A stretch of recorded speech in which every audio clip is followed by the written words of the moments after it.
ఇక్కడ చూస్తున్నారు కదా, ఇవి ఉల్లిగడ్డతో చేసే వడప్పలన్నమాట.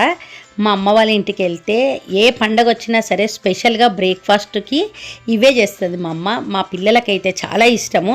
అమ్మమ్మ వాళ్ళ ఇంటికి వెళ్తే చాలు ఈ వడప్పలు ఉంటాయని వాళ్ళు ఇష్టపడతారు బాగా. అయితే ఇవి ఎట్లా అంటే సాఫ్ట్గా ఉంటాయి. అంటే చిన్నపిల్లలే కాకుండా పెద్ద ఏజ్ వాళ్ళు, అంటే పళ్ళు లేని వాళ్ళతో సహా ప్రతి ఒక్కరికి నచ్చుతాయి. ఇక దీనికోసం బియ్యం పిండిలో ఉల్లిగడ్డలు ఎక్కువగా వేసుకోవాలి.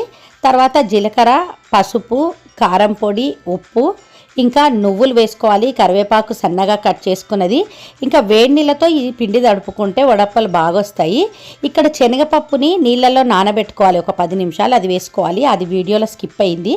తర్వాత ఈ వేడి నీళ్ళు పోస్తూ మామూలుగా మనం చపాతీ పిండి ఎట్లా తడుపుకుంటామో అట్లా తడుపుకోవాలి. అందాజతోనే నీళ్లు పోసుకోవాలి. మనకు కొంచెం నీళ్ళు తక్కువ అనిపించినాయి అనుకోండి, అప్పుడు కొంచెం చిలకరించుకుంటూ చల్ల నీళ్ళు వేసుకుంటూ కూడా తడుపుకోవచ్చు. తర్వాత పాల ప్యాకెట్ కవర్ కానీ లేదంటే ఏదైనా ప్లాస్టిక్ కవర్ మీ ఇంట్లో ఏది ఉంటుంది దానిపైన చేసుకోవచ్చు. అయితే ఇక్కడ నేను 2 కవర్లు కట్ చేసి పెట్టుకున్నా, ఒకదానిపైన ఒకటి. అంటే ఇక్కడ నేను పూరీ ప్రెస్లో చేస్తున్నా కాబట్టి ఆ కవర్ పైన కొద్దిగా నూనె అంటించుకొని తర్వాత ఈ పిండి ముద్ద పెట్టి ప్రెస్ చేయాలి. ఇవి కొద్దిగా లావుగా ఉంటేనే టేస్ట్ ఉంటాయి, మరీ సన్నగా అవసరం లేదు. పూరీ ప్రెస్ లేకపోయినా మనం మామూలుగా చేయితోనే ఇట్లా స్ప్రెడ్ చేస్తూ ఒత్తేస్తే మంచిగా వస్తాయి. అయితే వీటిని మనం ఇందులో ఉప్పు కారం అన్నీ వేసుకున్నాం కాబట్టి ఉట్టిదే తిన్నా బాగుంటుంది. ఇంకొకటి దీనికి పెరుగు కాంబినేషన్లో తింటే ఇంకా సూపర్ టేస్టీగా ఉంటుంది.